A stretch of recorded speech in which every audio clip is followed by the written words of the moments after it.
So we will start with the second half of this track, and this is a customer stories track. We have two of the DevOps engineer. One is a lead DevOps engineer, as well as, so both of them are the senior DevOps engineer from Citizens Bank, and they are here with a topic called as a From Swarm to Kubernetes and Back Again. They are here to share their customer experience and stories to find out which orchestration tool to use. And during the course of time, they are going to talk about what operational as well as the development challenges and the problems do you face when they deployed it, right?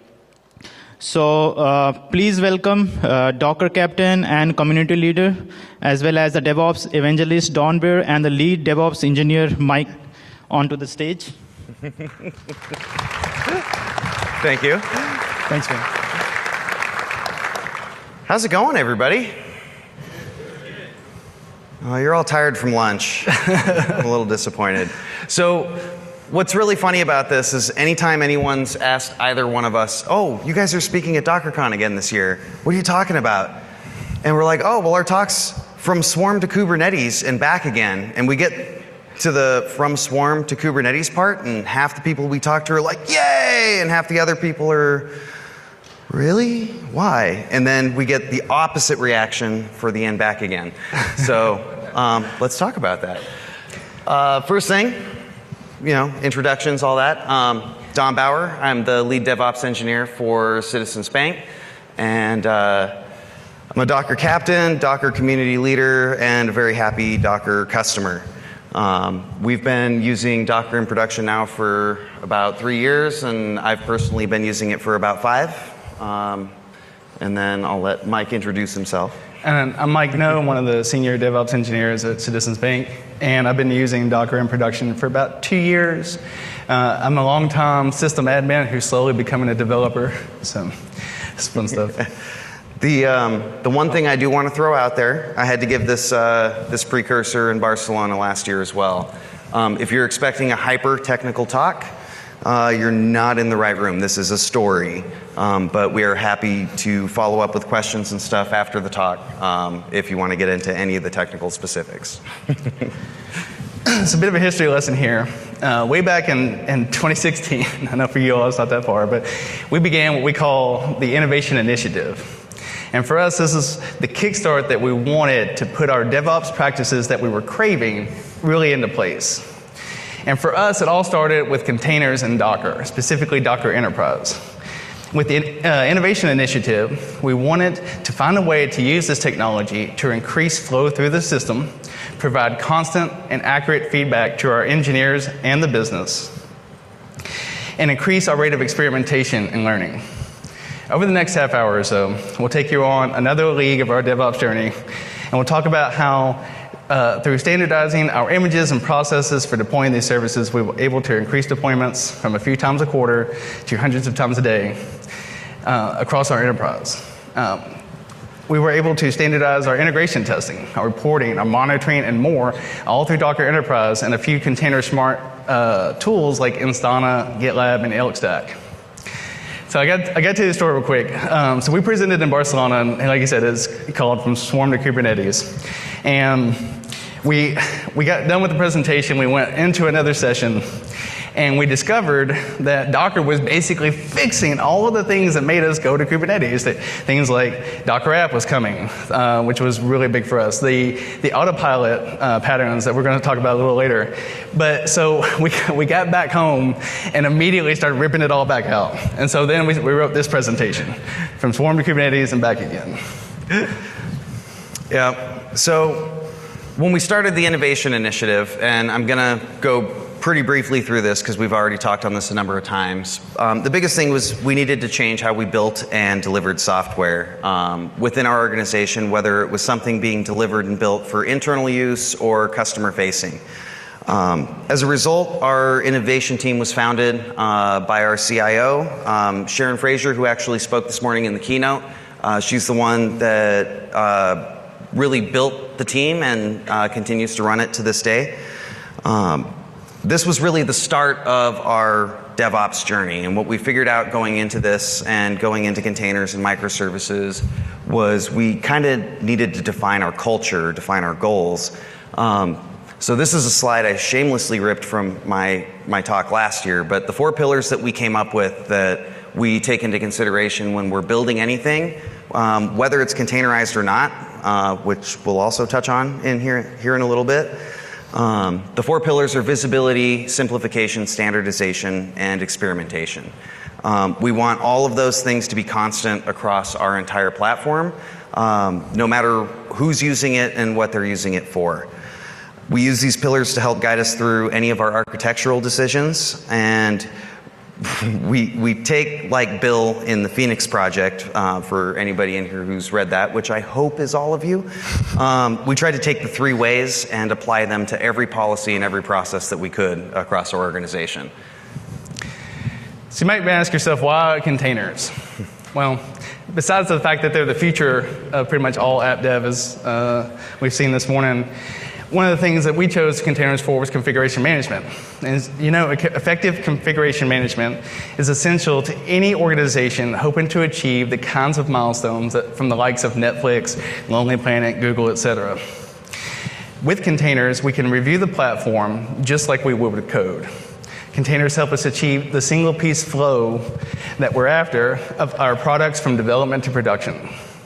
Our system engineers are writing code alongside our software engineers, writing their own branches and merging code like everyone else. Containers with Docker Enterprise gives us increased visibility through the UCP and the container smart tools that connect so well, like Instana. Last but not least, one of our favorite things about containers is our ability to experiment. Containers increase our ability for experimentation without necessarily rocking the boat.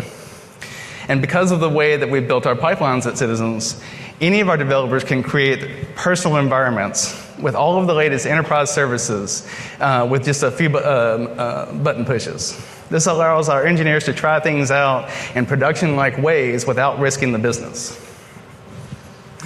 So when we first started exploring containers, and we quickly figured out, yes, containers are the way we want to do this. They're the way that allow us to move this forward. It standardizes our packaging format and allows us to build processes that apply to every piece of software that we're deploying, because it always ends with a Docker file that gets turned into a Docker image. After evaluating several solutions when we were first getting started, of course, we had that age-old conversation, do we go with Swarm? Do we go with Kubernetes? There's, of course, other options. You've got Nomad and Marathon, and I'm sure there's plenty more that I'm not thinking about or remembering at the moment. But at the end of the day, we had to choose what best fit our needs. So that came down to, we needed something that was simple to manage, simple to maintain, simple for developers to use, simple for developers to work with. And on the security side, we needed something that allowed us to apply the rules that we're bound to as a financial organization, things like production isolation, node affinity rules, network isolation, microsegmentation, things like that. At the end of the day, Swarm answered all of those needs, and it was also incredibly simple. So that's the reason we went with it. One of the bullet points there is we could support Swarm and Compose with a single file. So we built the Compose files that the developers were using to stand up those services on their local machines. Those same files were used to deploy these services to Swarm, of course with environment variables and parameters and things like that. But we won't dive too much into it. So covering some of the timeline. So November 2016, that's when our innovation team was founded. In February of 2017, we had made the Swarm decision. We stood up our first Docker Enterprise cluster, and we let our development teams under the innovation initiative loose on it. By May of 2017, we had figured out enough and experimented enough that we had a pretty good understanding of what standardizations we need to make. We got our CI/CD processes solidified, and we made it really, really simple to get something from test all the way through to production. In February of 2018, we got to benchmark that process. And Sharon actually mentioned it this morning in the keynote. We had a segment of the business that had a need for a customer-facing application just to get some insight into different things that are in their portfolio. So that application went from a whiteboard drawing to a customer-facing, readily available, deployed, scalable application in less than a week. So that was how we benchmarked. Yes, this process works. Containers work. Swarm was the right case at that point in time. And for us, it still is. But again, we'll get into more of that. And then lastly, April of 2018, we finally went from one cluster and we split all of our production stuff out to another. So one of the reasons we started with Swarm was because we could run prod next to non-prod on the same cluster. But there's definitely reasons you shouldn't do that, no matter what orchestrator you're using. So we went ahead and fixed that in April of 2018. So that was our first big shift in kind of how we were managing everything. The other thing, the numbers in these circles kind of show you at each one of those points in time, each one of those milestones, what our average container count was for right up until the green one for the one cluster, and then we group it all together. So we started, of course, 0 containers. By April of 2018, we were up to roughly 1,000 at any point in time. So in August 2018, we added the ops cluster. And just like our production cluster, we wanted to segregate some of the things. So our ops cluster runs some of our production supporting applications like delivery, DTR, things like that. By November 18, we had decided that we were going to migrate some of our core data services from Swarm to Kubernetes. And so we executed that plan. Of course, we learned in December that year that we didn't have to do that. We can move it all back. So by January 9, 2019, we'd started that process of moving our core data services back to Swarm. One of the other things that happened in January was our CIO issued the statement that all development teams, that all new work must utilize containers. Container first. Container first. And so that was something that Don and I had been pushing for a while, was we really wanted the work to be done in containers on the new platform so we could do it the right DevOps way. In February 2018, we onboarded 2 non-innovation teams. And we got them started in the process of Docker and GitLab and our process for the pipelines and how to do on that. And by April of 2019, we had our first full app deployment. It took about 6 weeks to go from whiteboard to full prod, but we were also integrating with another vendor, so it took some work back and forth to get that there. But still, I thought 6 weeks was pretty good. So, February to April, February is when we onboarded those new teams. April was when they released their first customer-facing production application. Most of them had no experience with Docker, no experience with containers. They were just going with the processes we've set up, the documentation that we were able to provide, as well as, Docker's official training, which hopefully some of you have been through. Play with Docker, play with Kubernetes. Those were both very big proponents in our training. So I wanted to call that out specifically because a lot of these, when you look at, February to April, getting an app into production, that might not sound, you might be thinking, well, okay, that's all right. But these were 2 teams who've only been working on legacy for as long as they've been with the company, which in some cases was coming up on a decade. They were able to get an app built up of almost a dozen services from ideation into production in 2 months. So wanted to call that out. But more specifically, I want to talk about how we got here and the decisions that we made along the way. So you rewind a little bit back to November of last year. That's when we decided to move some of our services over to Kubernetes. So, show of hands, how many people in here are currently using Kubernetes today? All right, how many of you are using Kubernetes in production today? So, my question, I'm very impressed, by the way, that's awesome. My question, So why do you use Kubernetes? I'll let the slide sink in for just a sec. All right.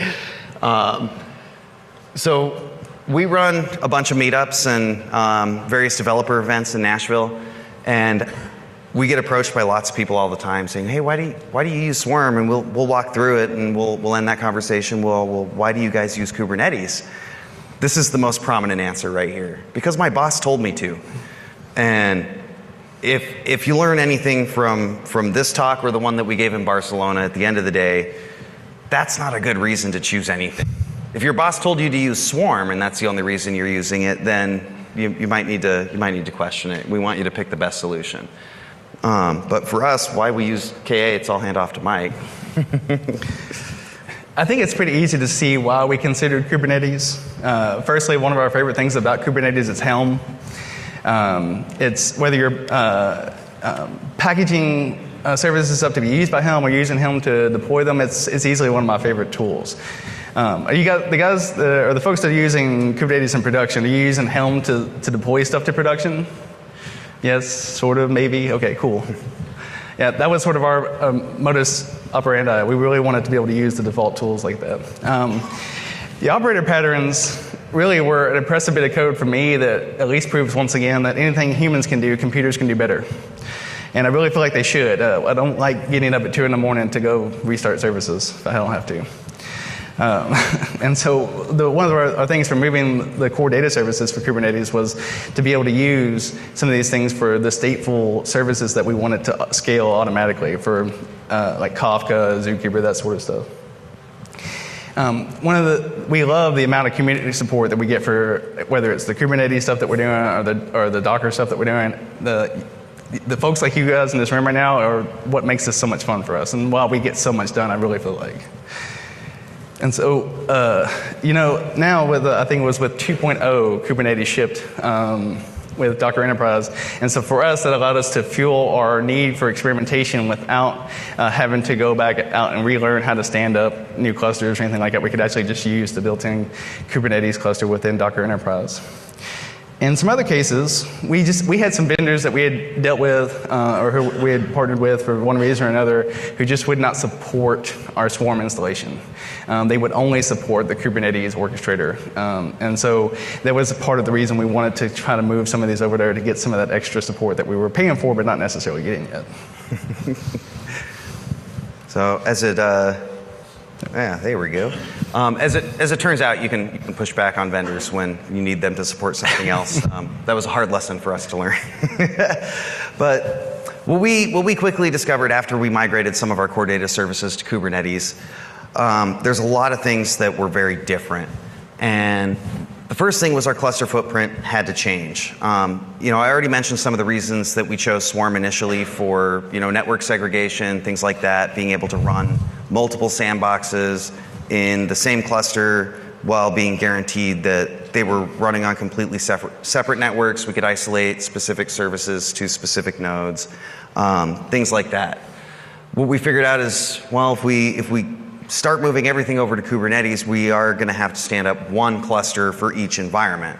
And I know you can get around some of that with namespaces and some of that by tainting nodes.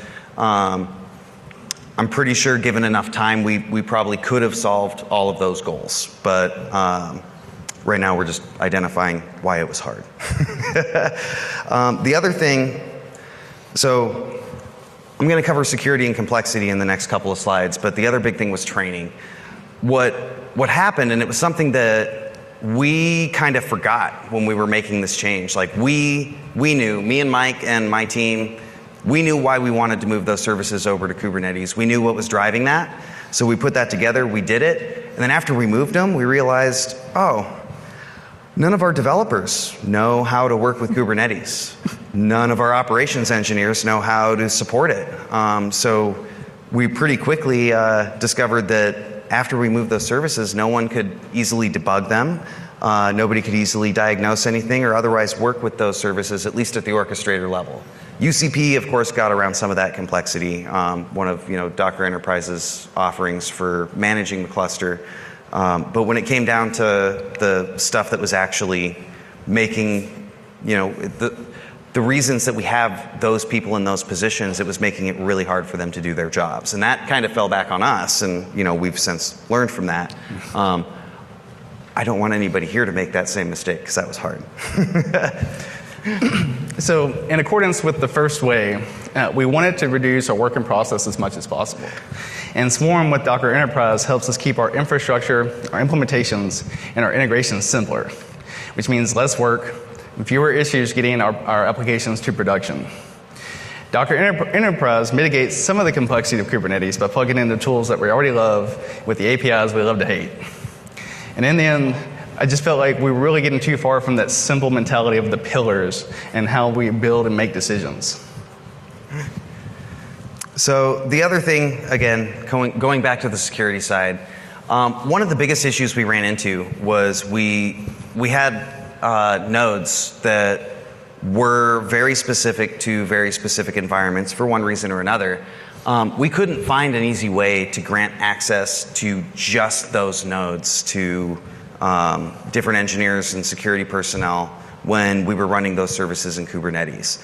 The other big thing was, taints versus collections. They both kind of solve the same need, but in our experience, collections were a lot easier to work with. They made more sense for us, and like we're going to touch on, not every solution's right for everybody, but this is why we kind of veered away on the security side. Not to mention Docker context now. Yes. The other thing, this is probably my favorite slide in the presentation. So this is an exact YAML from our monitoring vendor. They're one of our favorite vendors that we use, which is Instana. And actually, Kevin Crawley, another Docker captain, is here giving a workshop on monitoring and visibility. So if you have a chance to catch that, definitely do. But what we figured out was, if we want to deploy this service to Swarm, it's a little tiny 5-line YAML. If we want to deploy the same service using the vendor's documentation to Swarm, we've got a 120-something line YAML. And yeah, I know a lot of it's comments. I understand that. But the 5 lines to this, we very quickly discovered that was going to be hard to manage and maintain across multiple projects and using our microservices, and each microservice gets its own repo, has its own everything. So we had to very quickly figure out how we were going to manage the plethora of YAML files across all those repositories. And it's one of the things that led us away. So after DockerCon Barcelona, we made another decision that was another very, I don't want to say it was hard to make, but it wasn't met well, since we just went through all that effort of moving stuff to Kubernetes. So if it's not already obvious, let's talk about why we went back to Swarm. Despite our best efforts, what we figured out was either solution came with some amount of overhead and problem solving needed. So whether we ran our stuff on Swarm or Kubernetes, there were different things that we were going to have to figure out. And rebuilding everything in Kubernetes just really wasn't what we wanted to do. It wasn't even an option for us. We like Swarm. We like working with Swarm. We wanted that to be the default mode that we were used. So we definitely didn't want to just go through the process of putting everything on Kubernetes. At the end of the day, we still had a small team. We still required that simple to manage solution, both for the operations side and the developers. The other biggest thing, and we were really, really excited about this when we presented in Barcelona, was application packaging. We looked to Helm for that, thinking we were going to be moving everything to Kubernetes. At Barcelona, Docker App got announced, and the day it got announced, I think our talk was the next day, both him and I pulled up and we were like, well, that was like 90% of why we moved. So Docker App solves the application packaging problem for us. So philosophy is something that Don and I talk about a lot, and something we've mentioned a few times already here today. But especially when it comes to how we manage our systems and flow through the system. And we're big fans of the Phoenix Project, which you mentioned, and which is and also The Goal by Eliyahu Goldratt. Those are two books that we strongly recommend to every single person who's ever touched a computer. And so, and I say all that to say that Swarm and Kubernetes were built with two different philosophies in mind. Swarm aims to offer high-impact solutions while prioritizing simplicity. Kubernetes aims to offer a solution for literally every conceivable problem. And so the part comes into how much control and convenience you want. You want total control of everything? Kubernetes is probably what you look for. Simplicity and convenience, Docker Swarm. Yeah, the philosophy was one of the biggest things that made us move back to Swarm was, we figured out looking at both solutions, they were both great solutions. They're both great orchestrators. They both solve very, very similar problems. But like Mike just said, they were both built with very different philosophies. And so we had to, at the end of the day, choose the one that most matched our philosophies with our culture and our processes. And that's what led us back to Swarm.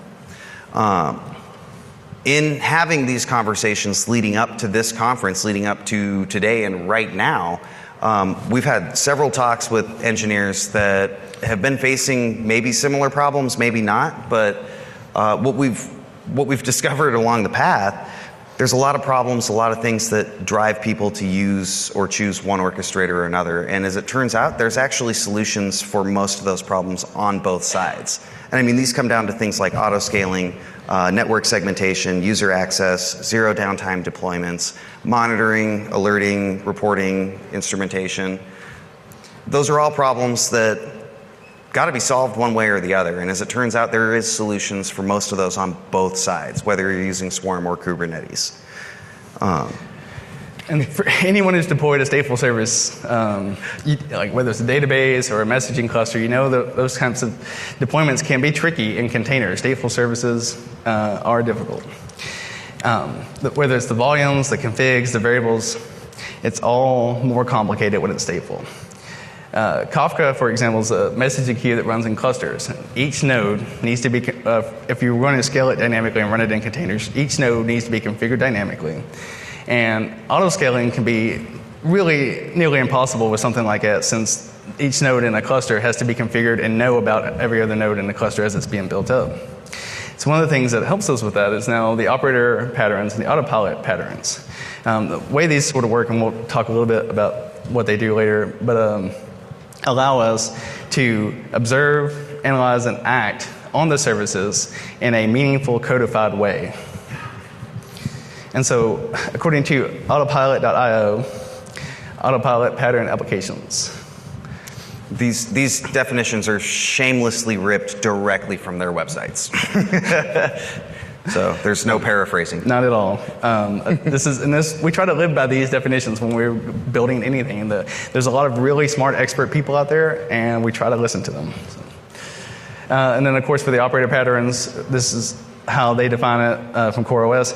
And basically, the only difference is one is Kubernetes and one is Swarm.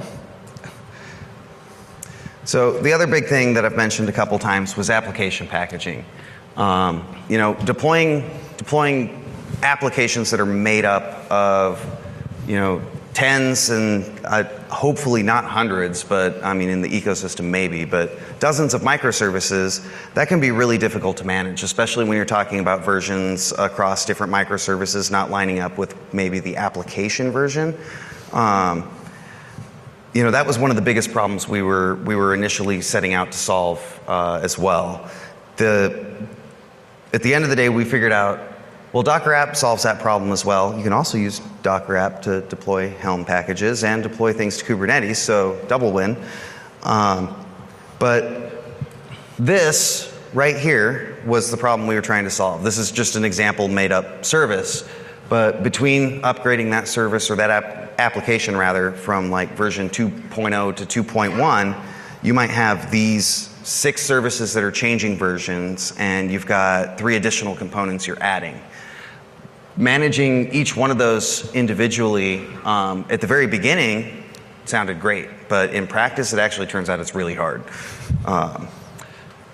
This slide is also shamelessly ripped from a presentation I'll be doing tomorrow at 2 o'clock with Chris from Docker, where we are going in depth on Docker app and CNAB and kind of how it might help in these kind of situations. So I'll leave that alone for now. And if you want to hear more, you know where to find us at 2 o'clock tomorrow.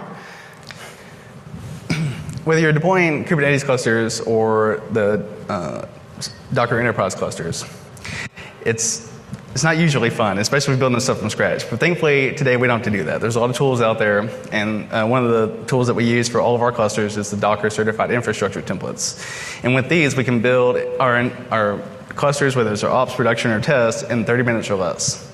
And our clusters vary anywhere from, I think we have 15 nodes all the way up to 29, 30? 40. 40. So this is the, I guess that's it. So there's a lot more things that I mentioned when it comes to orchestrator agnostic solutions. We couldn't dive into every one of them, and honestly, for some of them, I've got answers, but they're bookmarks in my Google history or my Chrome browser. But you know, those last three were the specific ones. The thing that really drove us throughout most of this process, and we did lose sight of it for a little bit, was kind of the human factor. Whether it was us implementing Docker, us implementing Swarm, us implementing Kubernetes, the hardest part of every one of those things, every one of those initiatives, was everybody else. It wasn't the technology, it wasn't the platform we chose. It was getting, you know, the people trained, getting the visibility out there, getting people up to speed, and that's one of the things we've been really happy about. And you know, with Docker Enterprise, with Kubernetes, with everything that we're using, we still want to enable the choice. We're not telling developers, no, you can't use Kubernetes. But now that most of them have had exposure to both sides, they're choosing to use Swarm for the same reasons we are, because again, that ties right back in with our philosophies of keeping things simple and easy. The other big thing was change management. I have never seen a release manager so excited than the first time he saw how he handled one of our Docker deployments, because he used to have to do all sorts of stuff manually, get this email, run this SQL file, put this jar file in this one very specific spot, press a button at a very specific time, and then just cross his fingers and hope everything worked. Then we were like, well, this app's Docker. You want to deploy it, press that button. and that was it. And he was blown away. You know, so those level of changes and things, you know, we've really benefited from, and we don't want to throw all that away. So we emphasize this in Barcelona. At the end of the day, we want to offer that choice, make it available. But for us, in most cases, Swarm fits our philosophy, and that's why we choose to use it. It's not going to have an answer for everything. Kubernetes, despite their best efforts, isn't going to have an answer for everything either, at least not until next version. Did you want to elaborate on any of that? Or I think you got it all. I kind of cut into yours. I'm That's sorry. Okay. We're running low on time today, so. So, we've done a lot of shameless things this talk.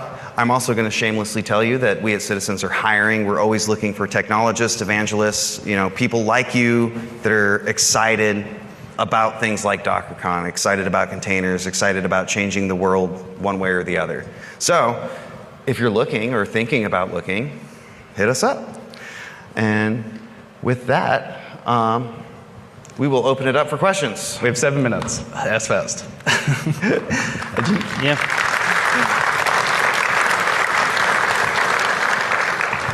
Kubernetes on your own or with a vendor? So we did Kubernetes through the Docker Enterprise offering with Docker Enterprise 2.0. When that first released, it came with Kubernetes bundled in as well. So we weren't going through any other vendor or any other solutions that way. Yeah. Any questions? No one?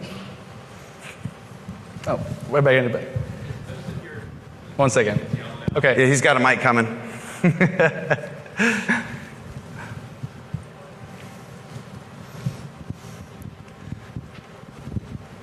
is most of your infrastructure in-house or in the cloud? It's all on-prem. Yeah, It's all on-prem. great question. We didn't cover that at all. No, we didn't. Yeah, 100% of it's on-prem. We do utilize the cloud for offsite backups and things like that. And this year we will be moving to a hybrid solution where we've got some stuff on-prem, some stuff in the cloud. But right now, everything that's actively running customer-facing on-prem. In the back here. Going forward, what do you think you see Swarm needing to keep you on it? Well, versus so what Kubernetes did? there's some really exciting things that are happening with it, and they'll be discussing some of that in the Open Source Summit. So, I mean, you look at things like in the keynote this morning when they were talking about Visa. You know, they did all of that on Swarm, and you know, there's lots of other companies that can boast similar things about Kubernetes. At the end of the day, like I said, it kind of comes down to your philosophy and your choice. But I do still see it being an actively used, actively adopted orchestrator, especially, you know, like I emphasized with the philosophy of our organization.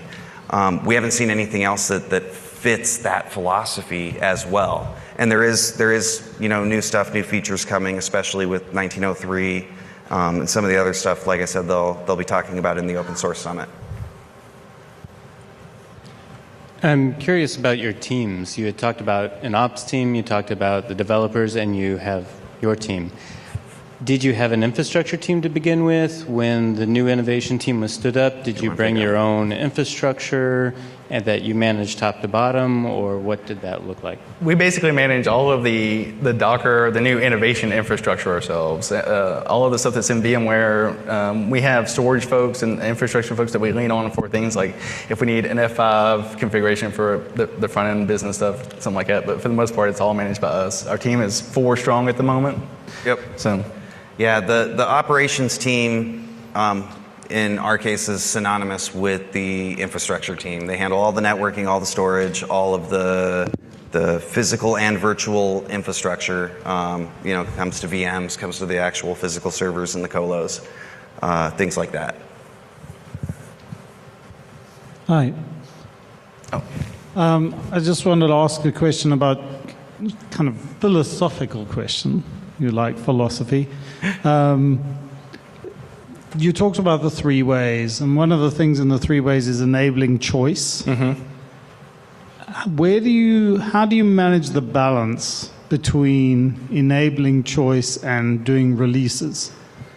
Because that's something that I've come across, that Helm is not the only option. Mm-hmm. Right. And Right. if you enable choice, you end up with So, 3 engineers with 3 different, very strongly nerd rage held opinions. right. So how do you manage that? So one of the things that we try to do is we try to do everything one at a time. You know, the single piece flow doesn't apply to just how you push containers or services to production, but and also how you manage your projects, right? So if we want to enable developers to have more choice in those things, we'll build one pipeline and we'll get that as close to perfect as we can, and then we'll start building a second one with more options or more tools or different tools. But we want to know that that first one is stable before we start on the second one. And then we try to offer as much as we can. I mean, our developers, we have .NET, we have Java, we have Spring Boot. I mean, we have a wide range of All the things. Python. All the things. All the things. So, and we're trying to enable our developers to be more open to different tools, and because we want to have the best tool for the job, not necessarily just one tool for every job. Yeah. We do have a subset of nodes in each cluster that does run only the Kubernetes orchestrator. So we've enabled everybody to try it out, to do their testing, do their things like that. You know, work with it, decide if it's the best solution. Because at the end of the day, we want to enable that experimentation. At the end of that experiment, if they decide, yeah, we want to move forward with this, that's kind of where our team steps in, and then we'll help them put some standards and processes around it and make everything as simple as it can be to get that pipeline all the way through to release. So it's more of a people problem than anything else, and it's just, you know, our process, our standards, how we've kind of built everything with that innovation initiative and everything since then. Did that answer your question? I'm seeing nods, so. Somebody? How do you handle persistent storage? Persistent storage.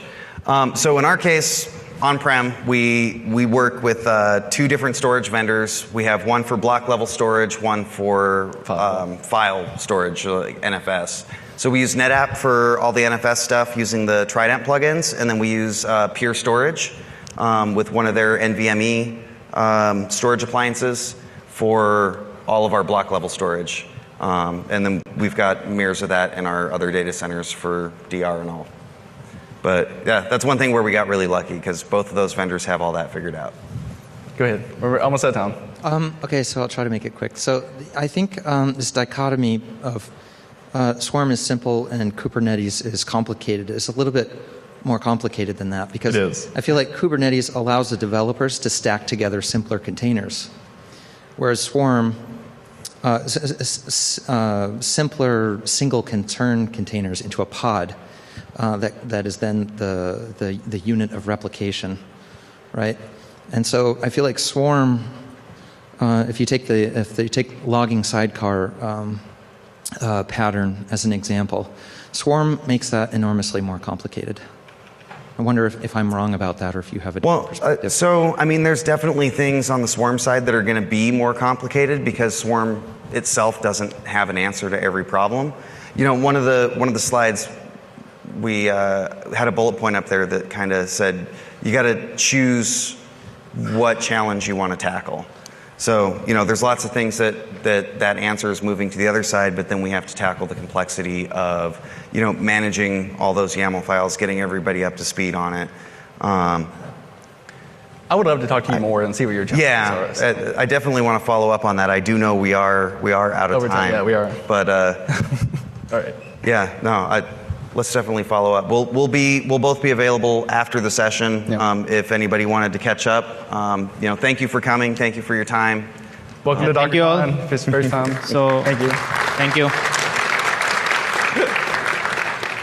So we'll have a next session at 3, and it is on Docker on Windows